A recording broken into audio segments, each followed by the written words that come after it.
Hi. You know what I'm doing? I'll show you. I am blowing bubbles. I don't know how many of you out there had the glory and joy on a sunny day to blow bubbles, but I did when I was a kid. And to tell you the truth, two things have happened. I'm either still a kid, or which is most likely, or I just love blowing bubbles. So I heard this story from my rabbi, who heard it from a friend of hers who was a rabbi. And I thought, wow, what a great story. I'm going to tell it to you. So I thank her, and as always, I thank the Mentor Project. And because this is a puppet show of sorts, I thought I'd even show you how to make a puppet and tell you how to cook up some bubbles just in case you can't get to the store today. So it's an old bottle of bubbles. And in the old bottle of bubbles are the materials for bubbles. I've actually written them in the chat, but I've also written them on the board. And for those of you who are fluent in computer, you can look them up and make bubbles of your own without buying anything. How cool is that? I haven't quite figured out yet how to make the wand. But you know what? It's a story about a queen, so she must know, right? So this is a bottle of bubbles. In that bottle of bubbles, there are, of course, bubble solution. Also smells really good. But just in case you can't see the chat or anything, let me tell you what's in them. Very simple ingredients. Home baked material. 1 tablespoon of sugar. That makes the bubbles last longer, so the recipe I've used told me.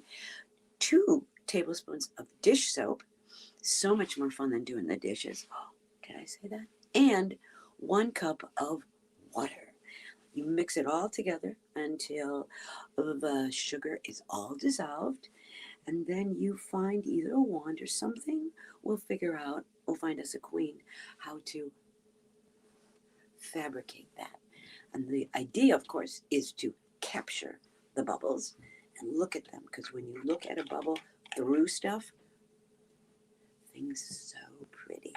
So that's our story. Now, just in case you're like me and like to make a puppet or two, this is what you might do. Take that old bottle, put the cap on, please, because you don't want to lose any of the very important bubble ingredients. And then you take a piece of paper. I did that one. Looks kind of funny. Looks like an elk, right? But it isn't. It's a princess in the making. Who knows about how you make a princess these days, right? Then you're going to wrap the crown parts around her head. And so that's all I did. I just cut out a head and a crown on the same piece of paper. And then I brought along some handy dandy, ever present, at least in my life, Scotch tape.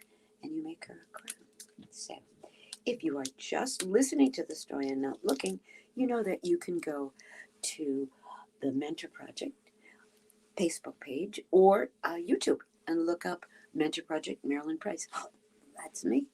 And you'll find the film of this thing. So you know what the princess needs? You see her? Pretty cute, huh? And of course she's wearing purple because, she's a princess. And we're going to give her a nose shaped like an L. Capital L for nose. No, it's capital L for love. And then she needs some beautiful eyes and eyelashes. Now, in our story, the queen, she's a queen, we don't know if she's beautiful. We don't know much about her except what she loves to do. And that's, very much an important part of who we are. So there she is. We're going to call her the queen.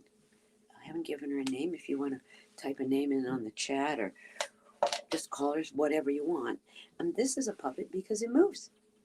And this is a puppet because I'm going to help her to blow bubbles. I practice blowing bubbles, I have to tell you. There's a technique. Oh, look at that. Can you see me through the bubble? Can you see the princess through the bubble? Excuse me, I keep calling her princess. You're a princess or a queen? Oh, she said she's the queen. Pardon me, Your Majesty. Is that an important part of our story? Yes, it is. So I'm going to put the princess here. You note the sun is shining because when you blow bubbles in the sunshine, things are very, very special. So I want you to put on your imagination. You know where your imagination is? It's in your head and your heart. Mhm. And that's where our imagination sits. So imagine, if you will, we live in a queendom that is governed, that means run, by a queen. Now, the queen is married and has a family, and she has lots and lots of subjects, and she does love them. Always remember that. She loves them, but she also loves to blow bubbles. I want you to pay close attention to the message of the story and then talk about it. Do you have something that you love to do and that it grows and grows and grows and grows and grows so that that's all you remember doing? I do. So we have to keep that in our head and our heart, and things will be just fine. So, Your Majesty, the Queen, I'm going to help you tell the story. Would you like to start it? It's about me, don't you know? Yes. Once upon a time, there was a queen who loved blowing bubbles. She would sit out in her beautiful gardens and blow bubbles. That's what she did. In the beginning, she just did it a little bit. And she tended to all of her important functions, like running the government, like taking care of her family, like making sure everything was fine. But every day she blew bubbles more and more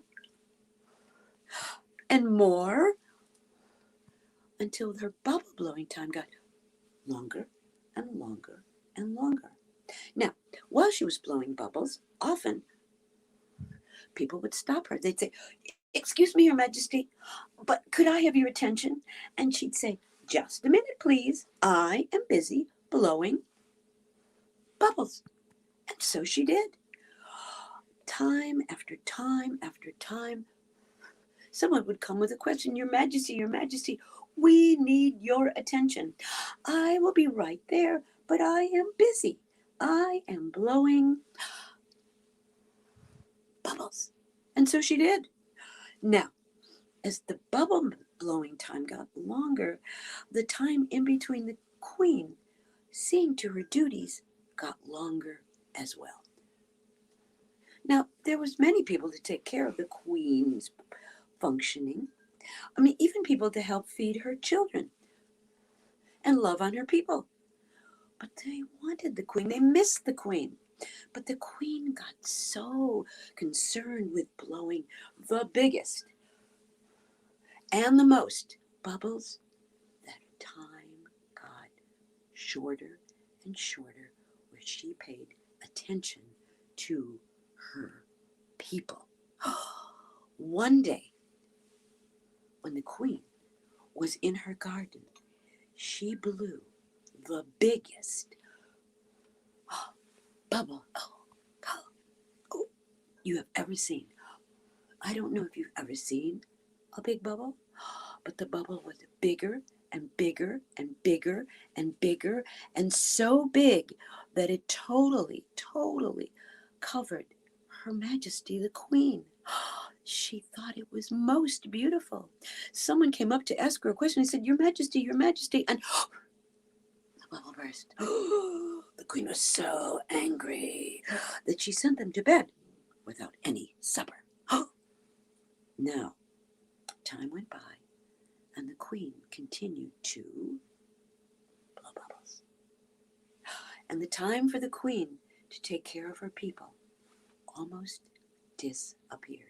Not just her people, mind you, but all the surrounding people in the neighborhoods, all the other countries. The queen was so taken with her blowing of bubbles that nothing seemed to be important. And then one day, Her Majesty the Queen blew the biggest bubble you have ever seen. The bubble was so big that it encapsulated not just the queen, but her whole entire self. She loved it. And this time when someone came to answer a question and burst her bubble, the queen got so very upset that she sent them away. Now no one approached the queen anymore. But the queen didn't care. Nope. What was she busy doing? Blowing bubbles. Now, one day out in the garden, when the sun was shining, the queen blew what was to be the biggest bubble of all. She captured that bubble and she watched it carefully. The queen looked to the right and the queen looked to the left to make sure that nobody was around. And what do you know? Nobody was, because they didn't even want to talk to the queen anymore. And that was all right, because the queen was totally captured by the bubble. And this time the bubble picked the queen up, and together they floated into the air. Oh, the queen was in a magical place. And then she looked down and she saw all of her people. And they were looking so very sad that the queen, at that very moment, knew that she had neglected her opportunities to help the people. But what could she do? She was floating into the air. She thought she would never, ever see her people again when the bubble burst. And the magic wand bird came and carefully brought the queen back to her people.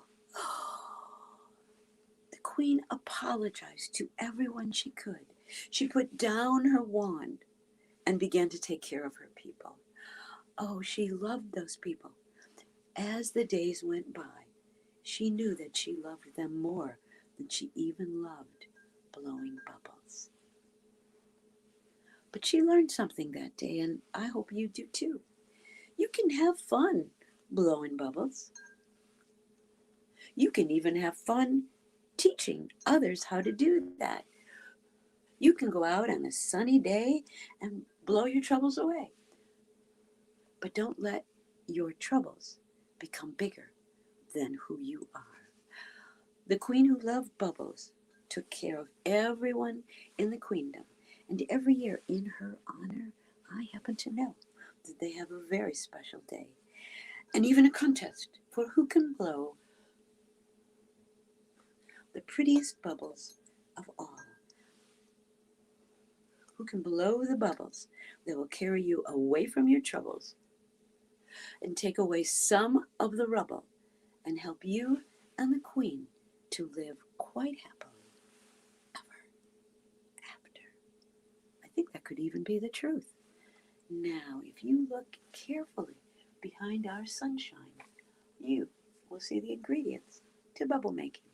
1 tablespoon of sugar, 2 tablespoons of dish soap, 1 cup of water carefully stirred. Bubble, bubble, bubble, bubble, there will be no trouble. If you make a bubble, if you invite a friend to blow bubbles with you. As for me, I have a lot of friends out there with the Mentor Project, and I have you. And I have 2 special foundations that have helped me tell you stories. And that would be the Kaufman Family Foundation and, of course, Tribe Raining Inc. And my dear friends. Now remember, you can listen to the story on our podcast. You can watch it on YouTube. You can even watch it while making bubbles, because bubbles are the best. Just like all of my friends, exactly like you. Thanks for coming by. I'm going to blow you a kiss.